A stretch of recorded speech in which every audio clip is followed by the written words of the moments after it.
Before the world was named, before truth was written, there was the way, silent, infinite, flowing. In this journey, we follow the footsteps of Laozi, the sage of emptiness, whose wisdom shaped the soul of the East and whispered through the centuries. The Tao that can be spoken is not the eternal Tao.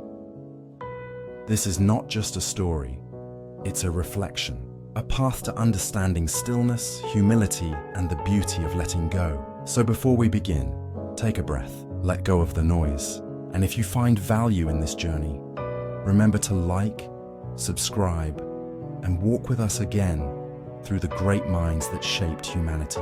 In the quiet heart of ancient China, where the mist drifts like memory over the Yellow River, there was a man who carried no sword, wore no crown, and sought no empire. His name was Laozi, the old master. He was neither saint nor ruler, yet his words would outlast dynasties. The story begins not in temples or thrones, but in silence. A silence so vast that even the rustle of bamboo seems like thunder. It is said that Laozi was born beneath a plum tree, his hair already silver, his eyes already wise. Legends whisper that he smiled upon his first breath, not because he understood the world, but because he already understood its futility. He grew in the Zhou dynasty, a time of scholars and warlords where chaos brewed beneath the poetry of civilization. The empire's wisdom was crumbling beneath ambition's weight. Laozi watched the ministers argue, the generals march, and the philosophers chase meaning like moths circling a lantern. And he wondered, can truth exist in noise? Can wisdom survive the fever of power? So, he turned inward. The young Laozi served as the keeper of the archives in Luoyang, a city that pulsed with the rhythm of commerce and debate. Every scroll that passed through his hands was a fragment of human thought, law, ritual, poetry, war. He read them all, yet the more he learned, the heavier the world became. One evening, as the crimson sun melted into the horizon, he unrolled a scroll of ancient rites. The ink had faded, but the arrogance within remained vivid. Kings justifying conquest, priests selling salvation. He sighed, and his voice was barely a whisper. The more rules and regulations, the more thieves and robbers there will be. He began to sense what he would later call the Tao, the way.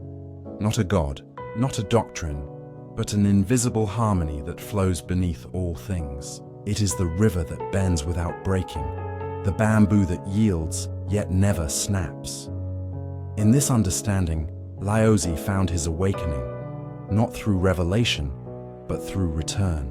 Return to simplicity, return to silence. The market outside his door was loud with bargaining, metal against metal, voice against voice. But Laozi walked past, unshaken, like water slipping past stone. He did not despise the world, he simply saw through it. To him, the noise of the world was not evil, only misguided. Men sought wisdom through noise, but wisdom was born in stillness. They sought control, but the Tao was ungovernable. He wrote, "The Tao that can be spoken is not the eternal Tao. The name that can be named is not the eternal name." Each character he brushed carried the rhythm of wind and river, an attempt not to define the Tao, but to let it breathe. Laozi's life became the embodiment of non-action, Wu Wei, to act without forcing, to move without resistance, to live as the river lives, nourishing all things without seeking reward. In his solitude, he became a mirror for the cosmos. He watched the moon and said, "It shines without wanting to."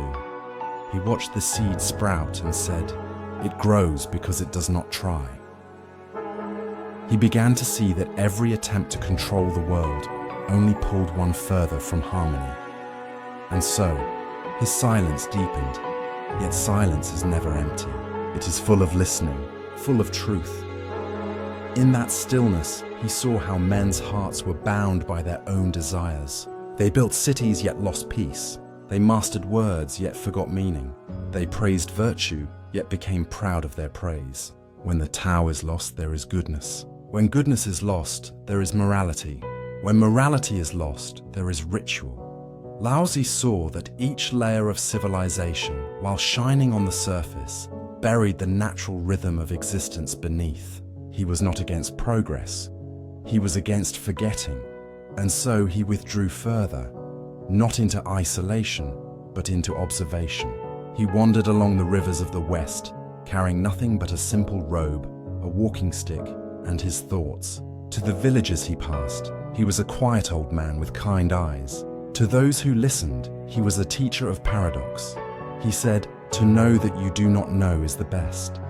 And so he became known as the master of unknowing, the man who taught by unteaching, the sage who spoke by silence. In one story, a young student asked him, "Master, what is the Tao?" Laozi looked at the river flowing nearby and answered, "That." The student waited for more, but none came. Laozi simply smiled. Because the Tao cannot be captured by words, only felt, like wind passing through your fingers. As the night deepened over the plains of Zhou, Laozi sat beneath the sky thick with stars. He closed his eyes and listened to the world breathing, to the crickets weaving rhythm, to the mountains' patience. And in that breath of the universe he understood. To live rightly is to move with the flow of the unseen. He whispered, "Those who flow as life flows know they need no other force." The world would not understand him, not yet. But he did not seek to be understood. He sought only to be. Voiceover fades. The silence that awakened Laozi was not the silence of emptiness, but the silence that reveals everything. A silence that says, "Be still, and you will see that the world has never been apart from you." The corridors of the Zhou archives whispered with the weight of centuries. Scrolls upon scrolls, each rolled with care, sealed with crimson wax, and marked with the pride of men who believed their thoughts could outlast time. Laozi, the archivist, moved among them like a ghost of calm in a restless sea. His fingers brushed over silken bamboo, the ancient fibers of thought carrying the dust of emperors and poets alike. Each scroll was a voice from the past, a command, a poem, a philosophy, all striving to define order in a world already burdened by its own noise. Outside, the kingdom of Zhou was unraveling. Kings quarreled over borders, nobles traded loyalty for silver, and yet within these quiet halls, Laozi stood, reading not just the words, but the spaces between them, the pauses where truth hides when men speak too much. He had once believed in the power of knowledge, that wisdom could guide rulers, that ritual could preserve harmony, but with every passing year, he began to see the cracks within civilization's mask. The more laws are made prominent, the more thieves and robbers there will be. He read the records of punishments, of moral codes written by men who themselves were corrupt. And he saw it, the illusion of control. The empire built walls around chaos, but chaos lived in the heart of its architects. Knowledge had become a mirror reflecting itself, bright, endless, and empty. And Laozi, once its custodian, now felt like a prisoner within it. For every question answered, 1,000 more emerged. The more men wrote, the less they understood. So Laozi began to unlearn, to strip away what he had gathered, layer by layer, until nothing remained but simplicity. He said to a young scholar who often visited him, "To attain knowledge, add things every day. To attain wisdom, remove things every day." The boy did not understand, but Laozi only smiled, because wisdom cannot be handed, only discovered. One evening, while copying a scroll of imperial decrees, his brush paused mid-stroke. The ink gathered, dark and heavy on the paper. In that blackness, he saw the reflection of all he had studied. Laws, doctrines, ceremonies, all shadows of truth, never the truth itself. He dipped the brush again and wrote, "The Tao is like water. It benefits all things and does not compete." And with that line, something shifted within him. A current, subtle but unstoppable, flowing toward the unknown. He began to perceive the Tao not as something to be found, but as something that had always been there, a silent undercurrent beneath the chaos of history. Where others saw division, Laozi saw unity. Where others saw conflict, he saw rhythm. Where others sought to conquer, he sought to understand. In his solitude, he noticed the smallest things, the way dew forms and vanishes without announcement, the way clouds drift yet never hurry, the way bamboo bends with the wind, but always returns to stillness. And in these gentle observations, he found the eternal. Nature does not hurry, yet everything is accomplished. This, he realized, was the essence of the Tao, to move with life rather than against it, to flow, not force, to be, not become. The palace envoys often came to the archives, demanding scrolls for their endless debates on morality and governance. They asked Laozi, "Master, which laws should rule the people?" He replied softly, "Rule a nation as you would fry a small fish, gently." They laughed, thinking him mad, but those who listened deeper saw the wisdom. That overgovernance destroys what it seeks to preserve, that interference ruins what could have grown on its own. In a world that prized achievement, Laozi taught non-action, Wu Wei, not passivity, but harmony, a dance between movement and stillness, doing and not doing. The wise man does not fight the current, he becomes the current. As the years folded into decades, Laozi grew old, not weary but translucent. His wisdom no longer belonged to him alone. It began to radiate, quietly shaping those around him. The younger scribes would whisper stories, that the old keeper's presence could calm tempers, that even animals grew still when he walked by. He never preached, never proclaimed, for he knew that truth loses power when shouted. Instead, he simply was. One winter morning, a young minister came to him in secret. His eyes were tired from politics, his hands stained with ink and guilt. He said, "Master, I wish to live in peace, but how can one be pure in a corrupt world?" Laozi looked out through the window, where snow fell softly over the courtyard. He said, "The world is sacred. It cannot be improved. If you tamper with it, you will ruin it. If you grasp it, you will lose it." The minister bowed and wept, for he understood the problem was never the world, but the mind trying to own it. Laozi's fame spread quietly, like fragrance, not like fire. While Confucius built systems of ethics, Laozi built pathways of being. One sought to order the world, the other sought to understand it. They were two wings of the same bird, but only Laozi knew that the sky needs neither to fly. The greatest virtue is to follow the Tao and the Tao alone. He no longer wrote for kings. He wrote for the wind, the river, the stars. His wisdom was not for empire, but for existence itself. And as he aged, the world's noise grew dimmer. What once seemed solid, glory, power, ambition, now felt like passing mist. All that remained was the way. Voice-over softens, meditative fading. The Tao is everywhere, in the ant, in the mountain, in the breath. It is hidden, yet ever present. It asks for nothing, yet gives everything, and so, within the dusty silence of the imperial archives, the old master became the keeper of the way, the one who preserved not words, but the stillness beneath them. The dawn broke in silence, a pale mist hanging over the imperial capital of Zhou, where towers of marble and jade stood like monuments to forgotten truths. Laozi stood at the edge of the palace courtyard, watching the wind move gently through banners that once shimmered with imperial pride. The world he had served, the order he had preserved, was crumbling into the very chaos it claimed to control. His heart, once full of faith in humanity's wisdom, now echoed with an understanding far deeper, far lonelier. He knew the way could no longer live within walls built by ambition. When the nation falls into confusion, the loyal minister appears, but he was no minister. He was a man of silence, and silence cannot save an empire built upon noise. He had spent his life among scrolls, each word meant to preserve order, each law meant to control men's hearts.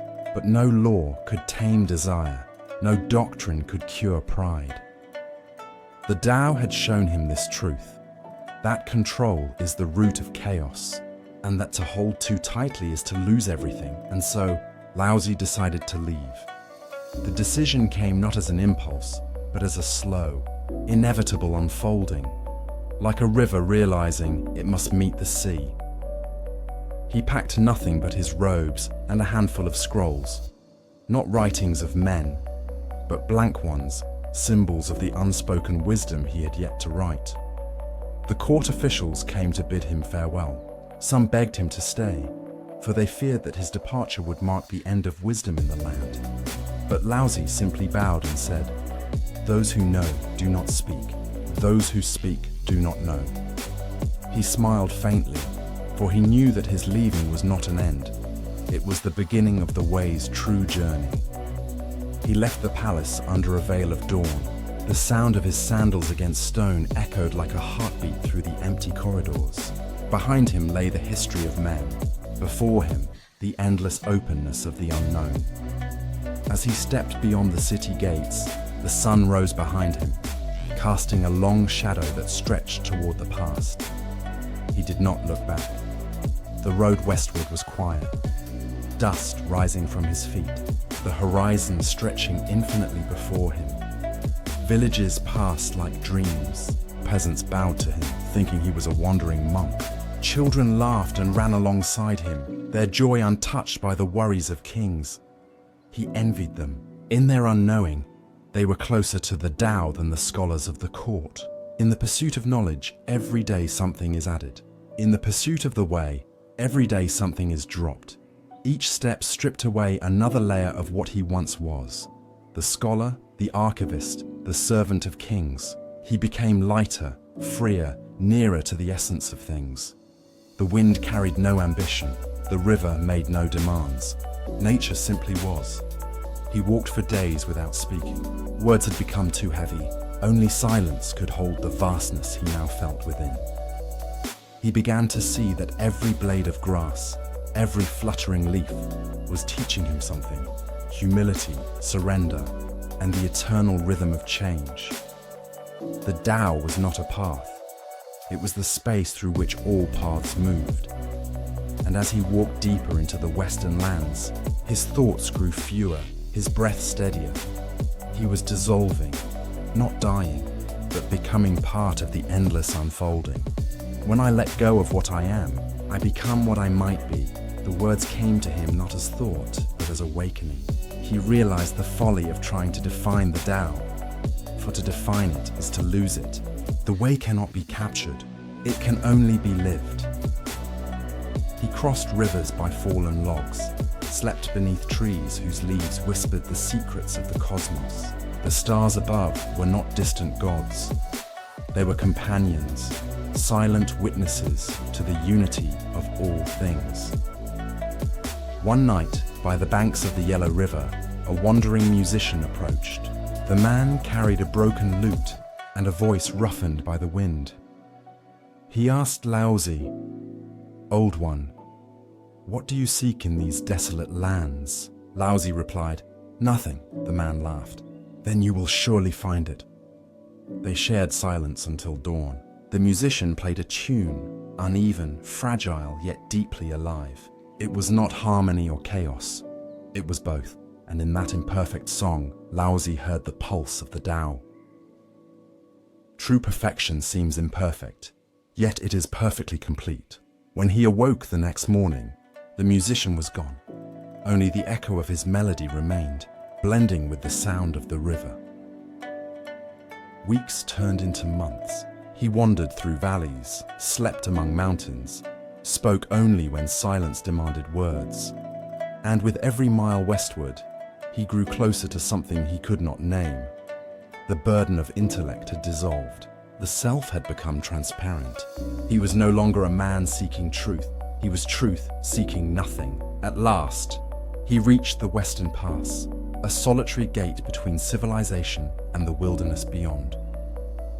The guard at the gate, Yin Shi, recognized in him something extraordinary, a light in his eyes that seemed older than the stars. Yinxi knelt and said, "Master, I feel you carry the way within you. Before you go beyond this world, will you not leave behind your teaching for those of us who still wander in darkness?" Laozi looked upon him with kindness. He saw sincerity, a rare thing in men. He nodded. "Very well. I will write, not to teach but to remind. For 3 days and nights," he wrote, his brush flowing like water, each word born from silence, each line a reflection of the eternal Tao. The Tao that can be spoken is not the eternal Tao. The name that can be named is not the eternal name. And so, the Tao Te Ching was born. 81 verses of paradox and wisdom, the river of insight distilled into the stillness of ink. Voiceover steady, serene.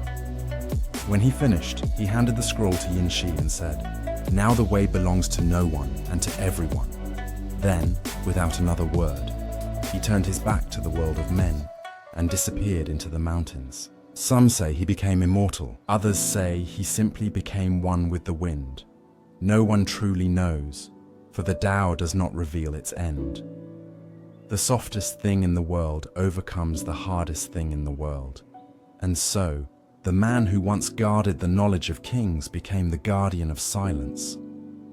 His legacy was not conquest or doctrine. It was a reminder that simplicity is strength and surrender is the highest wisdom.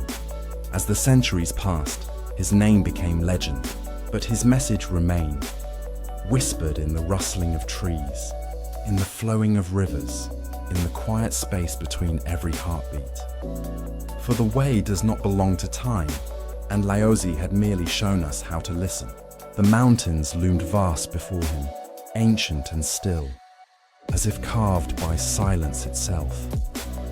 Laozi walked among them with the gentleness of a falling leaf, his robe fluttering like mist against stone. He had reached the western gate, the threshold between the world of men and the boundless wilderness of the spirit. There, a small hut awaited him, its roof woven from reeds, its door open to both wind and eternity.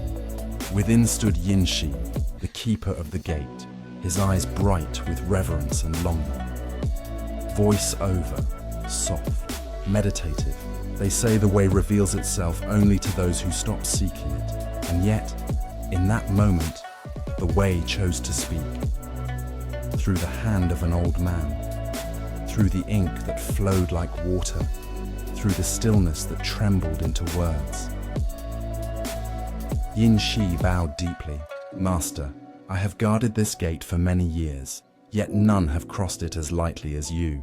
Your steps leave no dust, your shadow bears no weight. Tell me, what lies beyond this path?" Laozi smiled, his gaze lost in the mountains. "Beyond this path lies the same as before it, but those who cross it cease to ask what lies beyond." He looked upon Yinxi with quiet compassion. "If you wish to learn, then forget. For what you call learning is the collection of names, but the way cannot be named." That night, the stars burned bright, as if the heavens themselves awaited his words.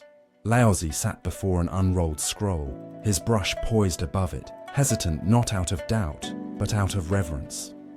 The stillness of the mountains entered him. He could feel the river breathing, the stones pulsing with timeless rhythm. And then, slowly, he began to write. The Tao that can be spoken is not the eternal Tao. The first stroke was like the birth of dawn, simple, inevitable, infinite. It was not an act of creation, but of remembrance. He was not inventing truth, he was transcribing silence. Each word emerged from the void between breaths, each character a reflection of the ineffable. The nameless is the origin of heaven and earth. The named is the mother of 10,000 things. He paused, gazing at the ink, watching it dry like shadows settling into form. He wrote not as a teacher, but as a mirror. Every line was both question and answer, a whisper between form and formlessness. Through the act of writing, he was emptying himself, allowing the Tao to write through him. The ink flowed like time itself, marking the passage between the visible and the unseen. The verses came to him in waves, some clear as mountain streams, others veiled in mystery, He did not struggle to define them. He simply allowed them to emerge. Those who know do not speak. Those who speak do not know. The paradox was his truth, the understanding that wisdom cannot be held, only inhabited.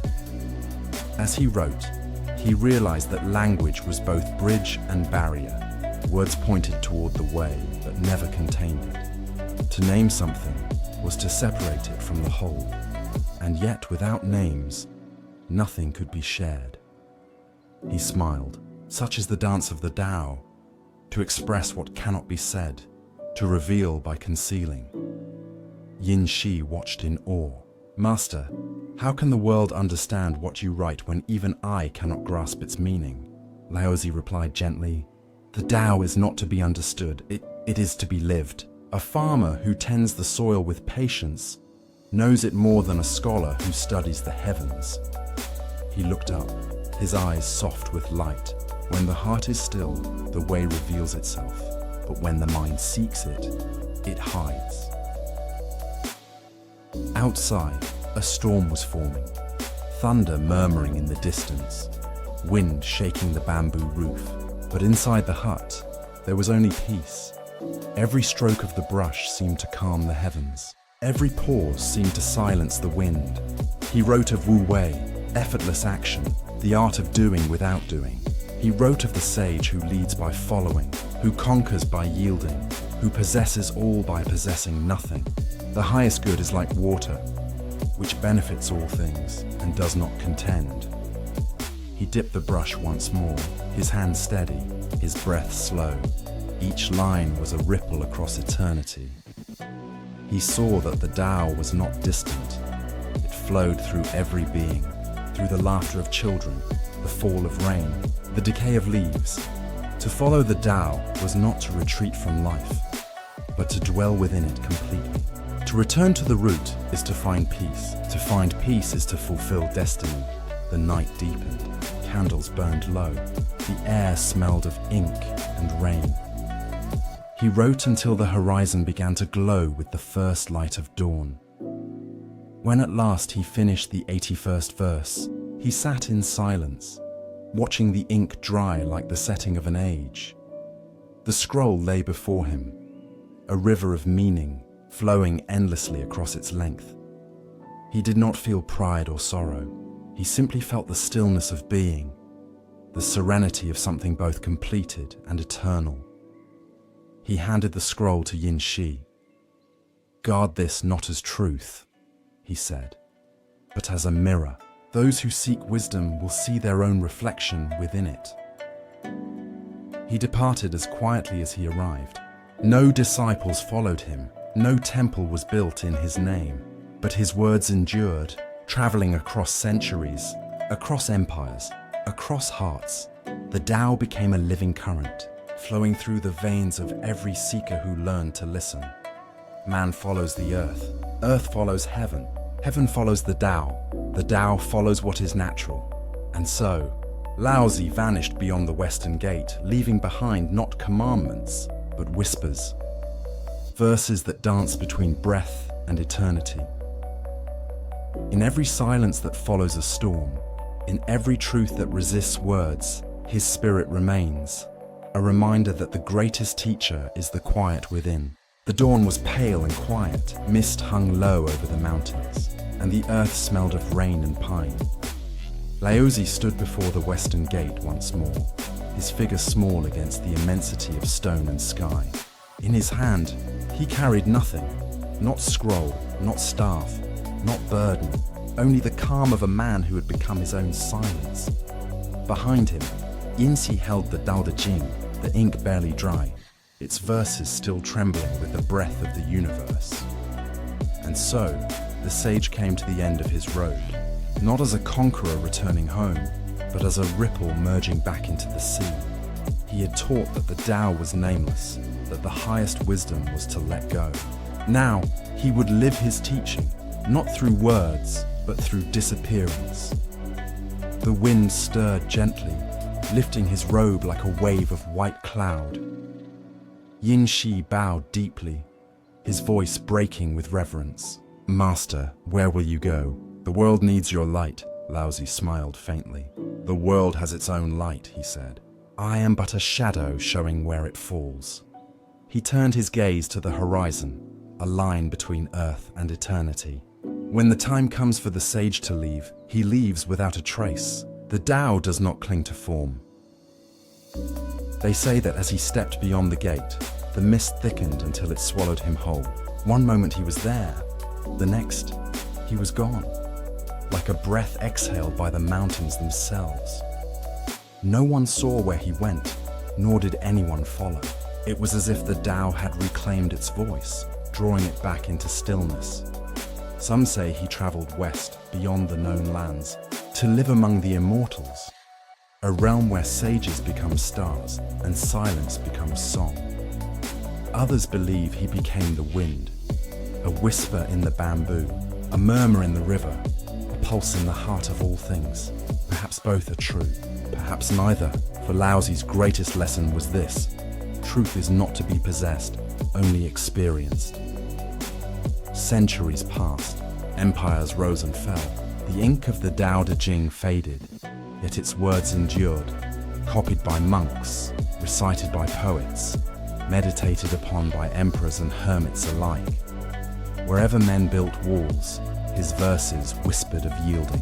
Wherever rulers demanded order, his voice spoke of stillness. Wherever seekers searched for meaning, his words dissolved the search itself. Knowing others is intelligence. Knowing yourself is true wisdom. Mastering others is strength. Mastering yourself is true power. The scroll that Yin Shi had guarded became the seed of 1,000 philosophies. From it grew Taoism, but also poetry, medicine, and the subtle art of living in harmony. Laozi's name became legend, half history, half myth. Some said he was a god. Others said he never existed. But in the quiet mind of every seeker, his voice could still be heard, gentle as moonlight, patient as earth. In the end, it does not matter who he was, only what he became, a mirror through which humanity could see its own depth.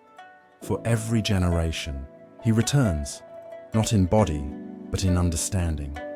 Each time someone pauses before speaking, each time someone yields instead of fighting, each time someone chooses simplicity over excess, Laozi breathes again.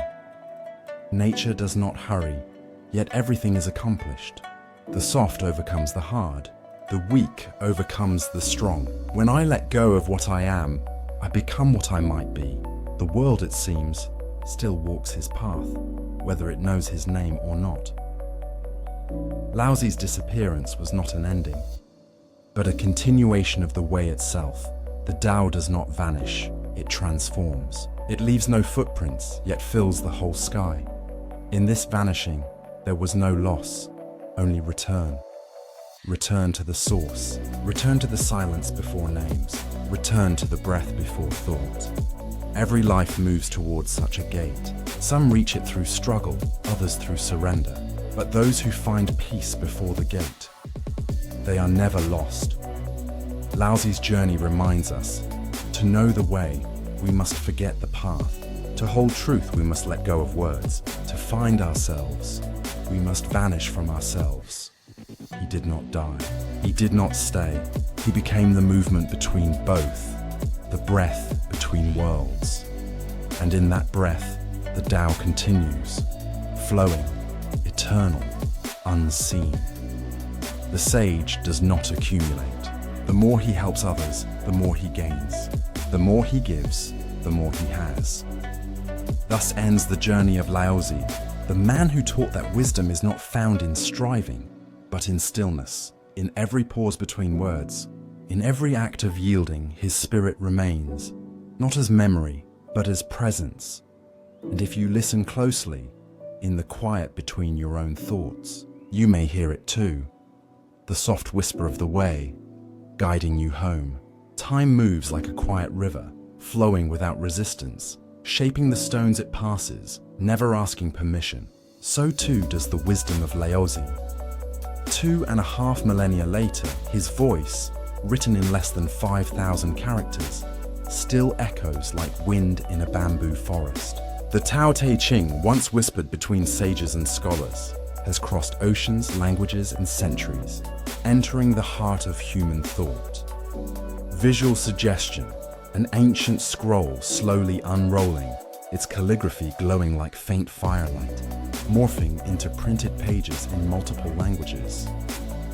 His words were once a whisper in the mountains of Zhou, but today they dwell in the minds of seekers, poets, leaders, and wanderers.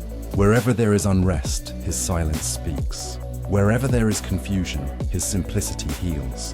Wherever there is arrogance, his humility humbles. Laozi's legacy was not born of conquest, not of temples, not of disciples, but of emptiness. A space that invites reflection. He did not command, he invited. He did not preach, he pointed. He did not conquer, he yielded. The softest thing in the world overcomes the hardest thing in the world. Tao Te Ching, chapter 43. Water, the perfect metaphor of Laozi's spirit. It nourishes without demanding, flows without pride, and finds power not in force, but in surrender. Its yielding is its strength, its patience is its wisdom. From these principles grew not a religion, but a philosophy, a living rhythm that would shape Taoism, Zen, and even the quiet soul of Eastern art. Brushstrokes of calligraphy, gardens designed to mirror the stillness of nature, and the breath of meditation, all trace their origin back to the still point of the Tao. And yet the Tao is not trapped in history. It flows through all who pause long enough to listen. In today's world, where chaos is constant and ambition endless, the teachings of Laozi return as an antidote to noise. He whispers across centuries asking, what if progress is not forward but inward? He who knows that enough is enough will always have enough. Tao Te Ching, chapter 46. These words, though ancient, sound almost prophetic in a world that measures worth by speed and accumulation. Laozi teaches that balance is not an achievement, it's a surrender. To live according to the Tao is not to abandon the world, but to walk within it with gentleness. In leadership, his influence remains subtle, yet profound. His idea of wu wei, non-forcing, suggests that true power lies in harmony, not domination. Modern leaders quote him unknowingly when they speak of empathy, mindfulness, and sustainable growth. In a way, Laozi predicted the future of human management. A future where success is measured not by control, but by flow. History has little record of the man himself. No monuments, no tombs, no grand epics of conquest. And yet that absence is the essence of his teaching. Laozi's invisibility is his immortality. He became what he taught, the uncarved block, the nameless source, the eternal path. As he wrote, the Tao that can be told is not the eternal Tao. The name that can be named is not the eternal name. Tao Te Ching, Chapter 1. His disappearance beyond the Western Gate was not an end, but a beginning, a quiet departure that became a symbol of transcendence. Like the setting sun that vanishes yet promises dawn, Laozi's vanishing became a mirror for all who seek meaning beyond the visible. To this day, countless seekers follow that same invisible path. In the solitude of monasteries, in the stillness of meditation halls, and even in the silence between breaths, Laozi lives. He asks no worship. He asks only awareness. He asks us to return, not to him, but to ourselves. Knowing others is intelligence. Knowing yourself is true wisdom. Mastering others is strength. Mastering yourself is true power. Tao Te Ching, Chapter 33. The Tao is not a doctrine to be followed, but a mirror to be looked into.